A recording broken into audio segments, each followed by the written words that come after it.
Hello, wonderful people, and welcome back to Final Fantasy XIV. We're here with Lise. We're still in the Post-Stormblood story.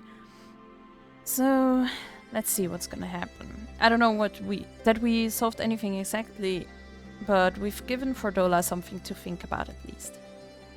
And I found something new to think about too. I don't know about you, Laura, but the vision only come to me every now and then. Oh, the visions only come to me every now and then. From the way Fordola kept wincing, though, I get the feeling she's having them almost all the time. That's a lot of bad memories to deal with.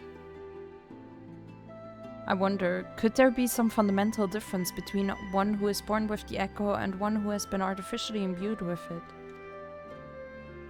Well, the Immortal Flames have been scouring that research facility ever since the liberation. There's a chance they might have some answers for us. General Alden's there overseeing the investigation. Let's go and pay him a visit, shall we? Okay, let's go pay him a visit. Alrighty, we're here in the research facility. What news? You spoke with Fordola, I take it. Yes, as expected. She didn't say very much, but it wasn't a total waste of time. Ernwald noticed something odd about her. He thinks she might be having visions almost constantly, which is not how the echo normally works. Have you found anything here which might explain why it's so different for her? We've been hard-pressed just to organize the research materials, let alone study them. To be frank, I'd welcome the science expert assistance if you have time to lend a hand. Alright, let me check stuff out. Alrighty, so we found some interesting stuff. I know little and less of science, so any light you can shed on this facility's operations would be much appreciated. Laura, shall we start with you? Yes, we shall.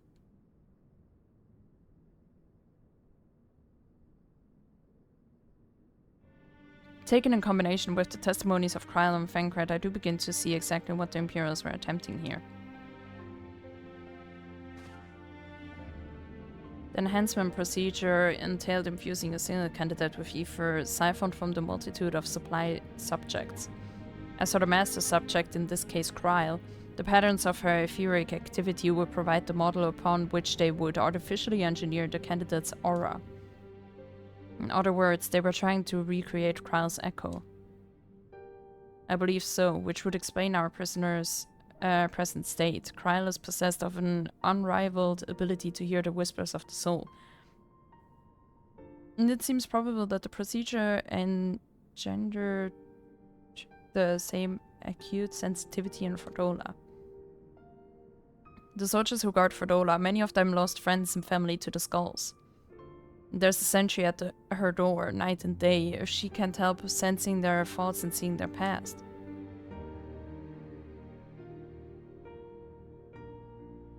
But you don't just see their past, you live it. All the emotions, all the pain, imagine what it'd do to you. You'd never be the same again. Indeed, as you may recall, Isael was completely transformed by a single glimpse of Ray's Velgar's past. Fordola has been forced to experience the agony of those whose lives she destroyed. The guilt must be unbearable. That explains her request to be executed. Sounds to me like a kind of justice. Regardless, she can suffer on for now. We have more pressing matters to consider. If the results of these experiments have been relayed back to Garlemald, there will be naught to stop the Empire from repeating the trick. They could give the echo to anyone, to an entire legion. To be honest, that sounds very much like karma. We must be ready. We must learn all we can of these godforsaken procedures, and Fordola remains our best source of information. She'll not be getting her wish, not yet. Right. Keep faith, lass. If you're to convince others to follow you, you must believe that what you're telling them. People will respond to passion, but not if it's feigned. I understand. Thank you, General. We should leave the flames to it. Let's go. Let's go.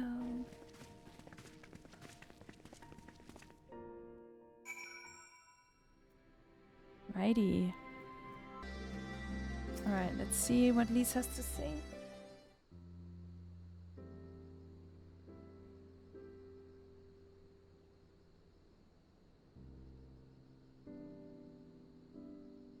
I go looking for answers about the echo and end up getting schooled by Raban. Yet more evidence that I don't know what I'm doing. It's no wonder people listen to him and not me. General Alden is a veteran of countless campaigns, Lise. You cannot compare yourself to a commander of his experience.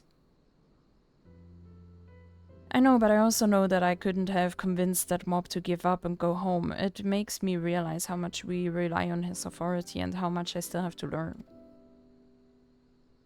I wonder what he'll do when everything here is settled. I mean, it's his homeland. After going to the trouble of winning it back, might he not want to stay? There's a quandary which countless refugees now face, to continue the life they built in Ulda or start again in the land of their birth.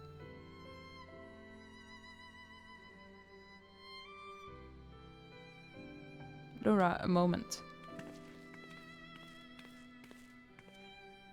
I'm newly returned from Ulda, with a message from the Sultana.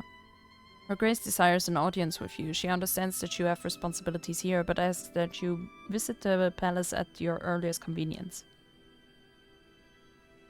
Well, I must away and attend to other business. Until next time, my friends.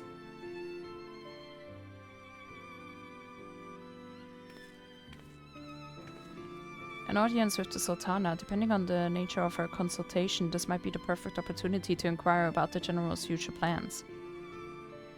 Why don't we ask him? Yes, we'd all like to know about those, Alfino, but not everyone's as comfortable interrogating royalty as you. Take no notice of him, Laura.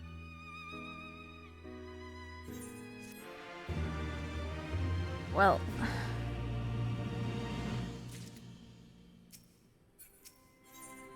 Sultana strings. But the question of how to put the Mad King's treasures to good use shows no sign of answering itself. Shall we be about it, Arnwald? I'm at your beck and call. And I should be getting back to my own tasks. I'll organize a squad to head down into the ruins and then start preparing for the big meeting. Oh, send Nanamo my regards, Laura. And ours too, if you please. We shall see you on your return. Let's go see Nanamo. Alright, we made it to Ulda. You're expected, my lady. Please proceed. Let's go.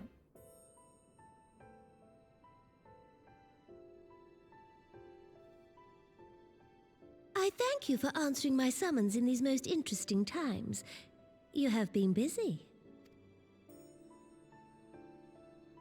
The liberation of Ala Mhigo will have far-reaching consequences, and there is a matter upon which I would seek your counsel.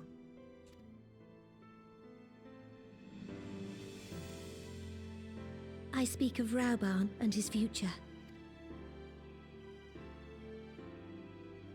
All know the tale of his rise from penniless refugee to member of the Syndicate and General of the Immortal Flames. Yet though he has come to call Ulda home, it will never be his homeland. He is a son of Ala Mhigo. And now that she is free, I thought it only a matter of time before he sought my leave to return to her. Indeed, I had resigned myself to his loss. Suffice it to say, I was greatly surprised to hear him speak so lightly of handing over the reins in Ala Mhigo and retaking his place at my side. I will welcome him with open arms, of course. He is my most trusted advisor and my dearest friend. But I have known the man a long time, and beneath that steely gaze, I spied a flicker of doubt.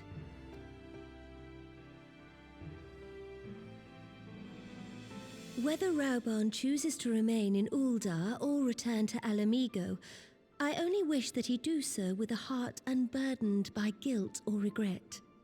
Yet, how can he freely make such a choice, knowing how much I depend on him? It is past time that I learned to discharge my duties as a Sultana alone. I must go forth and see my realm with my own eyes, and hear the wind with my own ears. Oh my god, am I gonna travel? Oh my god. Am I gonna be your bodyguard on Might I this? have your company for a brief adventure? Yeah, of course. Wonderful.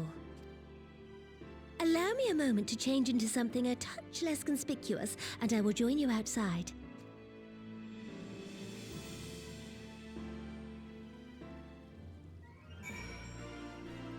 Alright, let's go to the quicksand. Alrighty, so she looks like Tataru.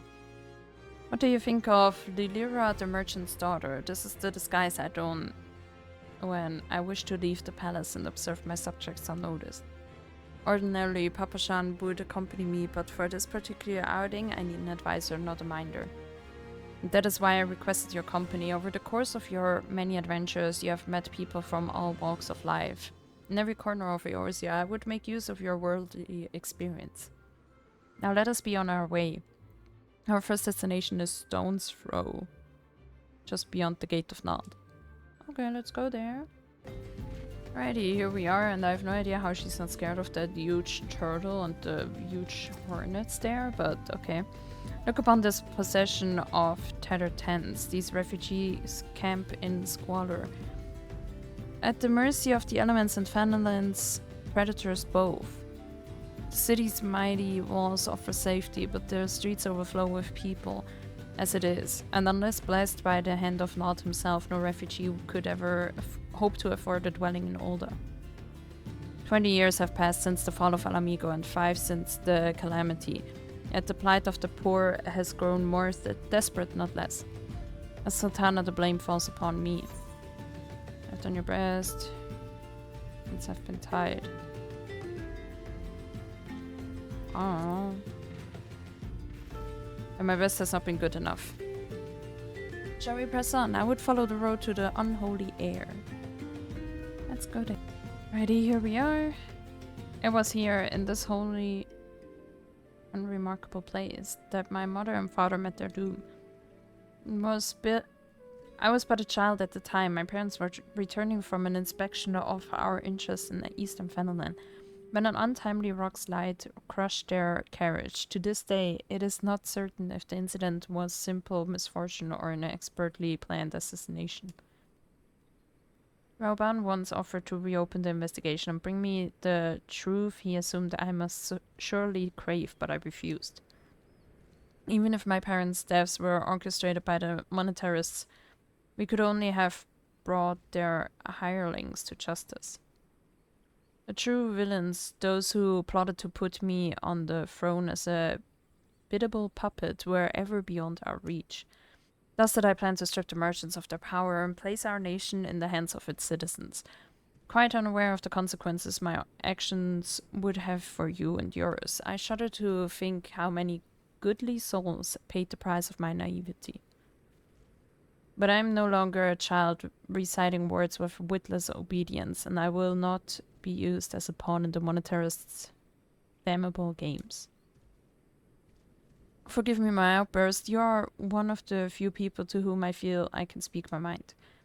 Come, let us return to Ul'dah and visit the Colosseum. Let's go back to Ul'dah. Right, we're back in Ul'dah. From the moment I became Sultana, I found myself thrust into an endless parade of document signing and ceremonies. For years I simply signed where I was told to sign and sat where I was told to sit, blissfully oblivious to what any of it meant. Yet one good thing did come from that ignominious chapter in my life, for it was during an official visit to the Colosseum that I first met Rauban. The match I had been invited to attend was not at all what I expected. They had pitted the bull of Ala Mhigo against some dozen or so rival gladiators. Blinkered though I was, I would not stand for so obvious an injustice, and demanded to see a fair fight. One man against another, and my royal wish was duly granted. It was not until later that I learned of the gambling ring which had arranged for Rauban to die on the sands that day. Regardless, my intervention meant that Rauban had but a single opponent to dispatch, which he duly did. And when he knelt before me to receive the winner's purse, he swore that he would one day offer me his maiden service. Surrounded as I was by liars and manipulators, I confess I dismissed it as a pleasant piece of theater. But as you know, Rauban is a man of his word. Though it took him another 5 years of fighting on the Blood Sands, he amassed a fortune so great as to buy not only his freedom, but a seat on the Syndicate, and then I had my blade. Guys, that whole thing just... her backstory.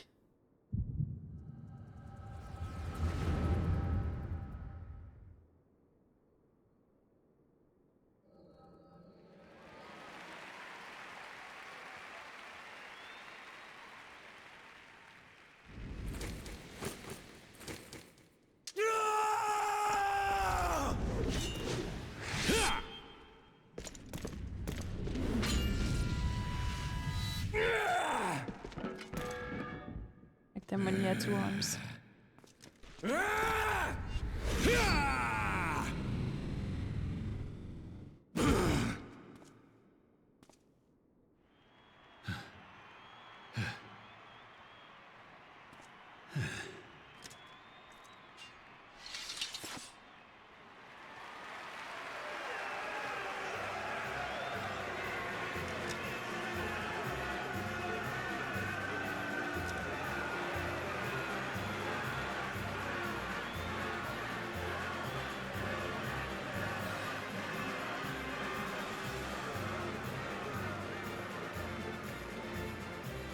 Your Grace, you mustn't! The danger is too great! Please, Your Grace, come back! I beg of you! It seems you're the one who needs looking after, Master Sham. Raban! Your Grace, I have kept the promise made. So you have, and in turn, so too shall I keep mine. With your winnings, you have become one of the 6 most wealthy souls in all Uldar. And so, as tradition dictates, Rauben Aldin, you have earned yourself a seat on the Syndicate. May your new station garner you still greater glories. I am honored, Your Grace, and vow to serve with every fiber of my being from this day till my last.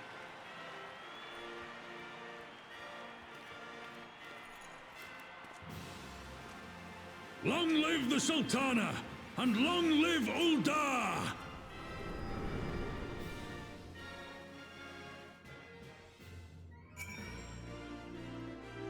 Words cannot well express what that man means to me. There are others who care deeply for my well-being, of course. Papa Shan's love for me is as that of a grandsire for his grandchild. But upon matters of governance, I cannot turn to bodyguards and maidservants for counsel. Arban, with the authority of his syndicate's position, was the first sword I could wield. His was the only edge which could cut the strings that bound me. Alright. Wouldn't it make sense to have people in the syndicate that actually care? Like, you know, that got elected, not just, oh, they're super rich, so let's have them. That's kind of weird to me, but yeah. Alright, let's continue. We must make haste. My absence will not go unnoticed by the Sultan's warrant for long, and there are other places I would visit. To the Arzanev Ozuari. Let's go. Alright, here we are. Let's continue. At least give me voice acting, please. Of course not. When the calamity threatened, Rauban led the Alliance forces into battle on the plains of Cartno, and I remained here. Oh, sad. I prayed with all my heart that Archon Louiswa would have the power to arouse the 12. Double sad. Since that day, I have made a custom of visiting this shrine during each of my little excursions. Here, I seek the blessings of all, reflect upon my choices, and ask myself if I'm fulfilling my duties as Sultana.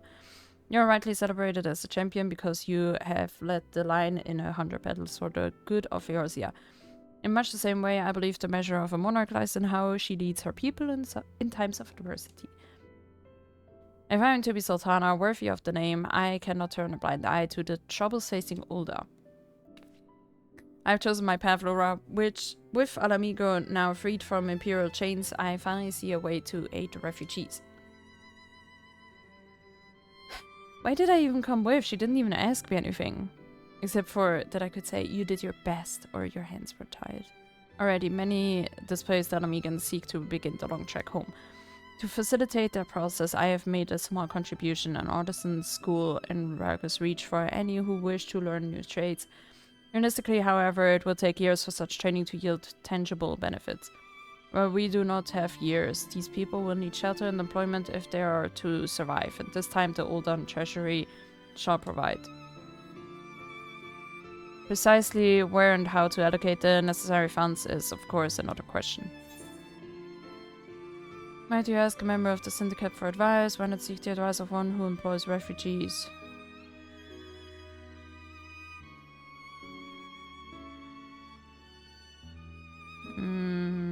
Why not ask the refugees themselves? I don't know, I mean, you have a syndicate for a reason, right?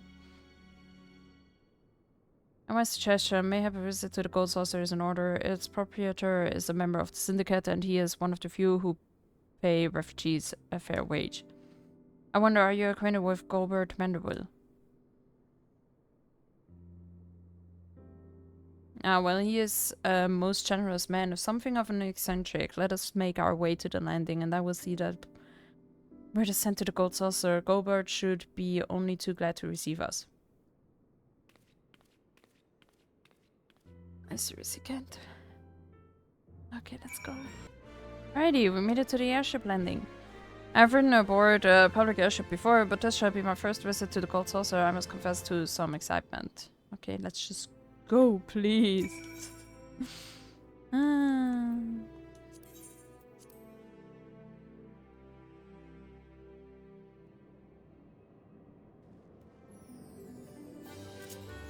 Like, seriously, there has to be some huge thing to this, like, otherwise this is such a waste of time. I'd heard descriptions of its splendor, yet I never dreamt it would be so bright and inviting. No, I couldn't possibly. We did not come here to fritter away the royal coin. Gopert will be expecting us. Come, let us head directly to the lounge and ignore these gaudy temptations. Okay, let's go. Alrighty, we made it here. I believe this is where we are to meet Lord Manderville. Shall we sit while we await his coming? Let's sit. Please give me voice acting. I cannot.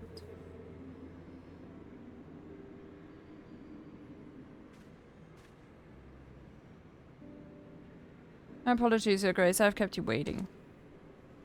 No apologies are necessary, Godbird. My request was sudden and you were kind to make yourself available at such short notice. When the Sultana herself comes calling, there is no more important engagement. Damn, I really need a drink for this. Why does she have to waste my time like that, man?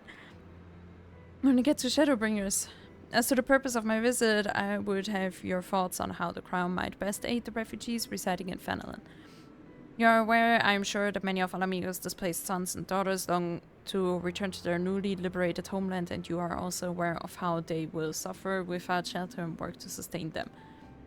I would use our nation's wealth to spare them that suffering. What advice have you for me on the matter of how it might be best distributed? The unusual circumstances of our meeting and your Grace's choice of companion would suggest to me a desire for an honest and unvarnished opinion. I shall give you one. My advice to you is stop. Taxing Ulda's wealth to save Ala Mhigan refugees is a terrible, terrible idea. You oppose my proposition. Most empathetically, I agree with your Grace that the refugees must have housing and employment, but what profit is there for Ulda in this arrangement? Profit? After all you have done for Girabanya's displaced, I thought you the very last person to seek to benefit from their misfortune. Forgive me, Your Grace, but you appear to be laboring under a misapprehension. It is a fine endeavor to support one's fellow man. I fear, however, that your stance is one born of pity. Your intent is to save the refugees, is it not?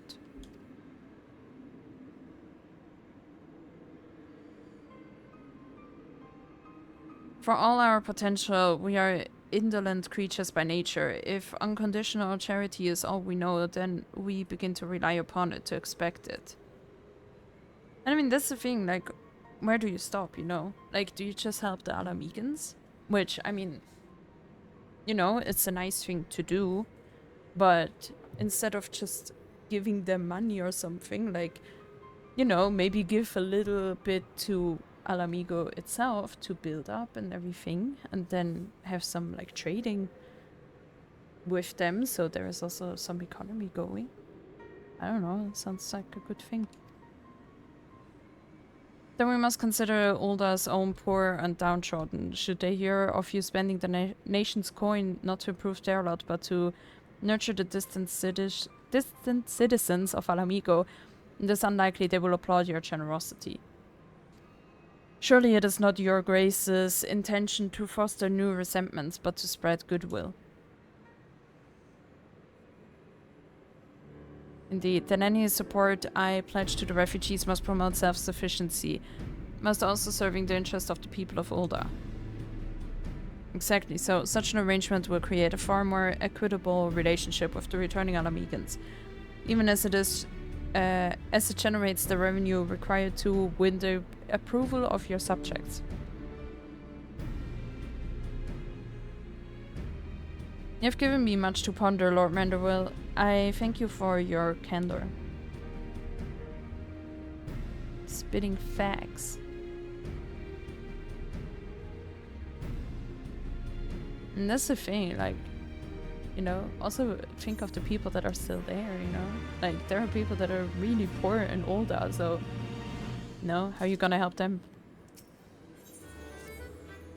Prophet, the thought never even crossed my mind. But standing about lamenting my naivety will not do anyone any good. I shall consider my lesson learned and press on. Laura, are you perchance acquainted with any successful merchants? If my attempt at philanthropy is obliged to reap a profit, it would seem wise to consult someone with a knack for business. Ordinarily, I would not trust any agent of the East Aldenor Trading Company, but if you hold this Hancock fellow in high esteem, I am content to be led by you. You may repay my faith by journeying to distant Kogane and speaking with him on my behalf. Eager though I am to visit those shores, I have not the leisure for a lengthy sea voyage. And I do? I got 2 more expansions to do, woman. Now, assuming you will travel as adventurers are wont to do, I shall await your report by the Ephraite and Ulda. A fair journey to you, Laura, and a swift one, if you please. If you please. Oh, she's actually taking the piss right now. See you guys in Kogane. Alright, we're here with Hancock. I did some calming down my fits. Laura, to what do I owe the pleasure, or are you here on business? I'm here because someone sent me. I beg your pardon, Her Grace the Sultana would have my opinion on how best to invest the wealth of Ulda. My dear Laura, I have to thank you for this recognition, I am sure, and I am flattered that you came to me, truly flattered. But why settle for a lowly apprentice when you could have the master? Upon masters of profit, there is no living soul better qualified to advise Her Grace than Chairman Lolorito, a man whose morning exertions are said to fill his garderobe with gold. Nice. I should be happy to arrange a meeting for you, say at the Science Hormor headquarters in Fenelon. The Waking Sands would seem a suitably neutral venue for negotiations, don't you think? Very well, Laura, may your dealings prove fruitful. Okay, let's go. Alrighty, we're here.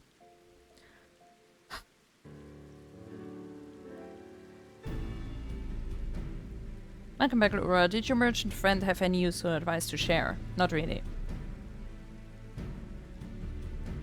I've Lolorito, and you agreed to this. I'm well aware of his standing in the field of business, but I had hoped to keep the monetarists at arm's length, and him in particular. I cannot live in fear of the man. I must learn how to cheat with him if I am to rule Ulda effectively. Very well, I will meet with Lolorito. Let us go on ahead to the Waking Sands and prepare for his coming. Can't you go by yourself?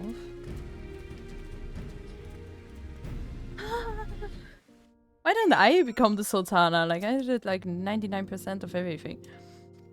Oh my gosh, I skipped everything. Well, I'm sure it wasn't important.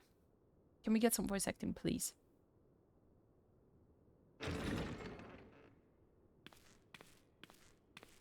A personal summons from the Scions. This must be important business indeed.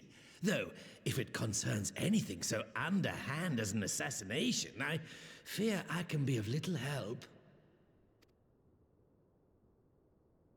He's still annoying.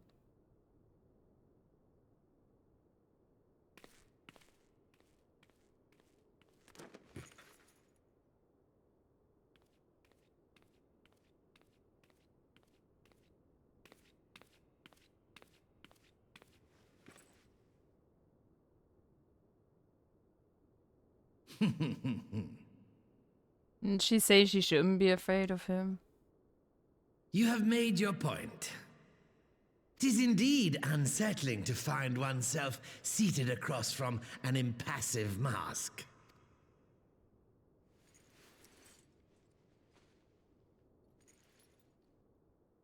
There, would this better please your grace? Or should I address you as Lady Lilira?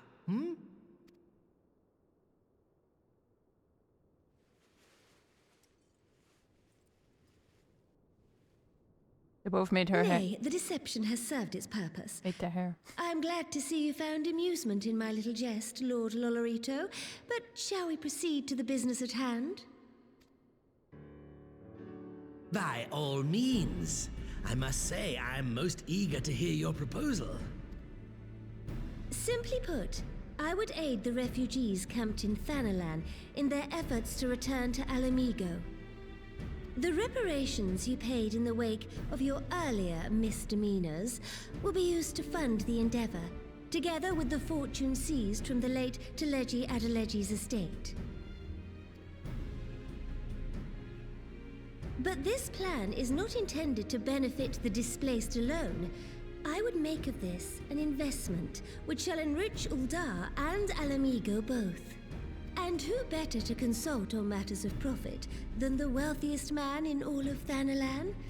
I beseech you then, Lord Lolorito, share with us your mercantile wisdom. Ah, 'twould seem your grace has matured beyond acts of earnest yet misplaced charity. Pray tell me more.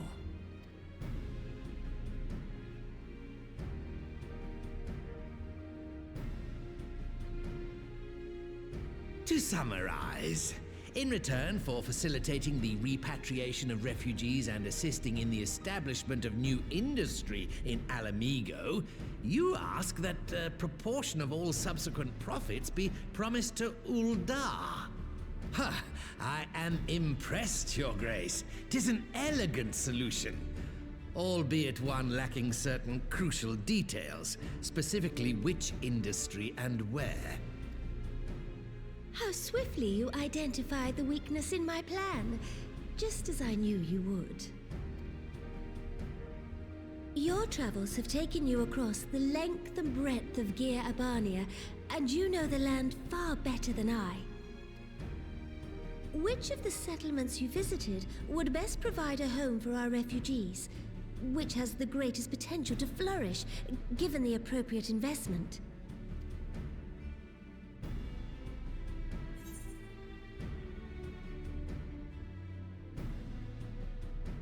I don't know. Yes, a quarry town certainly does carry the potential for profit.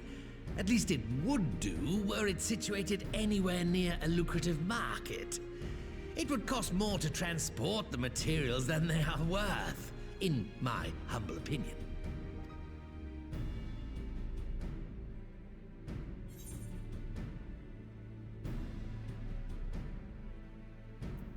I mean, this one's close to Ala Mhigo, right?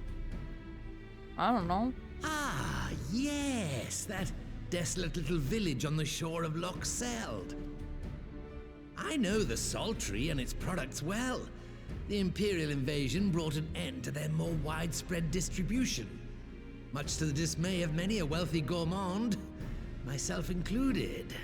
Salt has ever been a transformative ingredient, And in this instance, I dare say, it could transform a modicum of effort into a mountain of gil. The local citizens will need to be consulted, of course, but I trust the East Aldenar Trading Company can be relied upon to provide its assistance in negotiating a mutually beneficial arrangement. Naturally, Your Grace. I shall dispatch representatives well versed in the extraction of this white gold and wring every last ons of profit from its production. The Loch's bounty will contribute to Ala Mhigo's enrichment, whilst easing the burden on the bull's aching shoulders, just as Your Grace desired.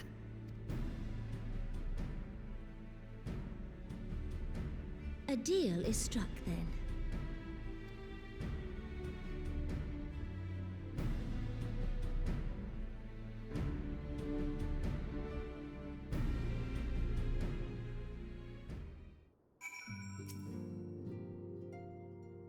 I fear it will be many years before I feel comfortably taking part in such negotiations.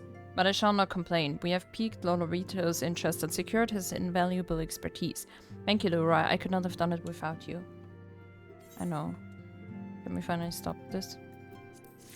I guess not. Our course is decided. I shall return to the palace and have my ministers begin work on implementing the particulars of the plan.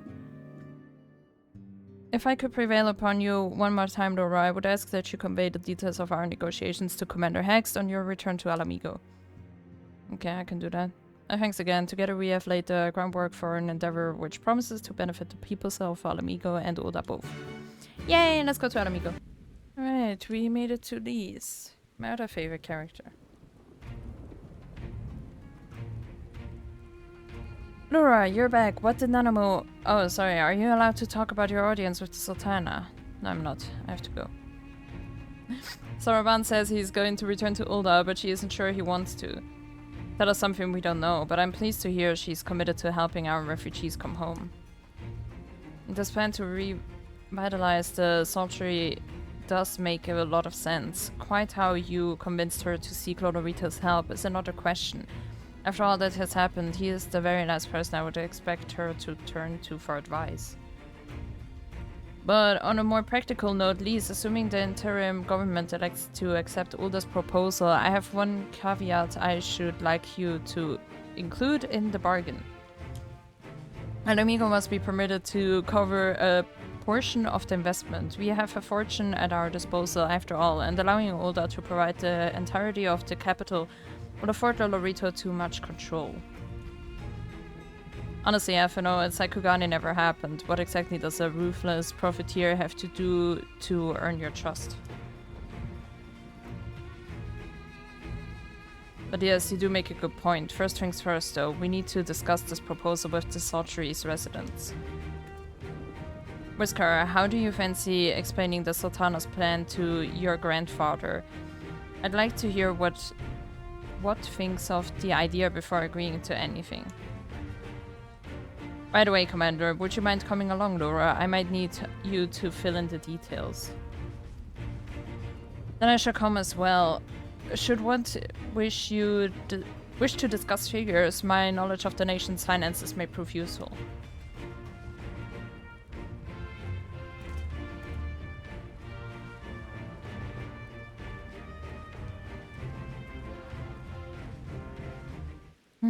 Okay, let's go. Alrighty, we're here with what? What manner of mischief brings you young'uns to old what this time, eh? They want to rebuild the Saltery, granted. Laura, tell him about the deal. Well, bugger me, we've never had the coin or the hands to put the place back to how it was, but it sounds like that's about to change. There's just one small wrinkle in your plan. It doesn't account for all the nasties queuing up to eat anyone who goes near the shore. The king used to send soldiers to call the buggers, but the Imperials weren't about to help the likes of us. Don't worry, Granddad. We'll take care of that. Commander Hext has been talking about starting up regular patrols, and I'm sure she'd assign me to the lock if I asked. I'd appreciate that, Wiscar. My lad. Truly I would. So does this mean you've gotten better with that blade of yours? I've been training an eye, but mostly to kill Imperials. You have some experience hunting monsters, don't you, Dora? Think you could cast an eye over a few of the local beasties and teach me how to deal with them? Let's not waste any time then. I'll see you by the lock. Okay, let's go. Oh, whilst you are busy attending to the local fauna, I shall have Master Watt explain to me exactly what is required to restore the Saltery to its former glory. Good hunting. Let's go. Alright, let's see. Right then, Laura, I've got a spyglass here you can use to take a closer look at these pests. Once you've got their measure, you can tell me what to do, and we'll see how well I get on. Search your surroundings for yabbies. You may move the camera as well as zoom in and out, target a yabby and inspect it with that. Okay. I can do that. There's a yabby.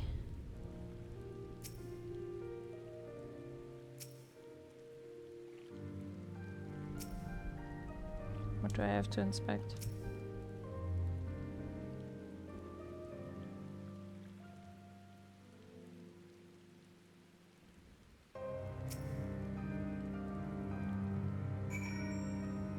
Okay.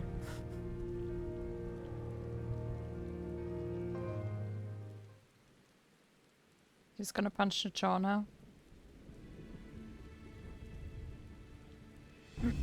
The abyss entire body is protected by a hard carapace, but the underside of the head looks soft and vulnerable.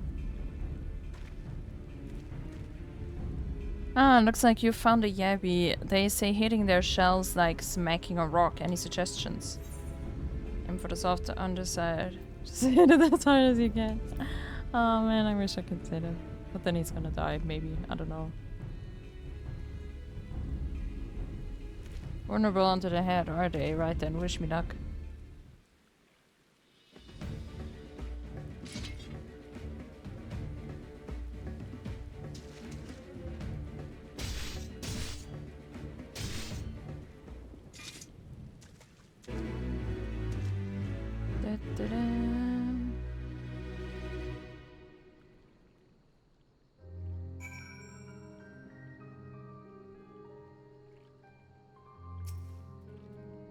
Thanks, alright. It's just as he told me, and the wavekin went down like a sack of potatoes. Let's find something else. Oh my god, we have to do that again. Okay, let's go.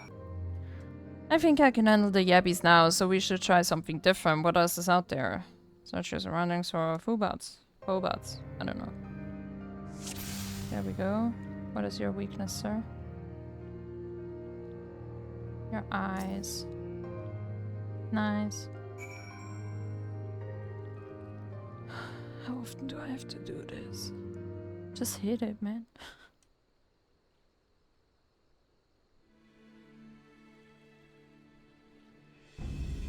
Fuba's hands are large and powerful, but destroying its crystallized core should render the soul golem inanimate. It sends power pulsating from behind its brow. A Fubat, how do I defeat one of those? Store the core within its brow, just hit it really, really hard as you can. No, I don't want to redo it. What if he just fails? Inside its head, is it? I tried to stab it right between the eyes then. No, in the eye, not in between.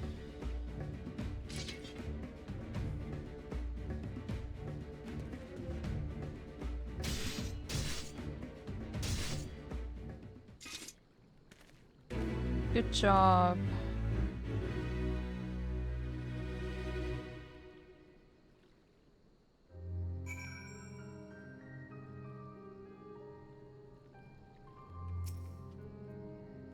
It's not easy fighting with the Liberator of Ala Mhigo watching your every move, but I got the job done. Thanks to the advice, Laura, I feel a lot better prepared for my patrols now. Nice. Any road, we should head back to the Saltery before Granddad starts to worry. I've been snipped into pieces and fed to a yabby's hatchlings. That's a good idea. Let's go. Alrighty, we're back. I see you've returned in one piece. That with those beasties then, did you? I thought to myself, after a bit of instruction from Laura here, like once I've shared what I've learned with the others, we should have no trouble keeping the shoreline clear. Good lad, a fine young man you've become, Wiscar. A fine young man indeed. Too often of late I hear tales of folk over in the city, drunk on victory and hungry for revenge, their heads stuck firmly in the past. And we need to set our sights on the future, and things which will improve our lot. Things like getting the Saltery ready to welcome our long-lost countrymen. Okay. But I have to stop here because otherwise I'm gonna lose my mind, because those are some terrible quests right now. So yeah, I think only the wine quest was worse. Like the wine quest line, oh my god, that shit was the worst ever. But yeah, thanks so much for watching. Please leave a like if you like what you see, and obviously subscribe if you'd like to see more. I try to upload every single day. And yeah, thanks again for watching, and bye bye!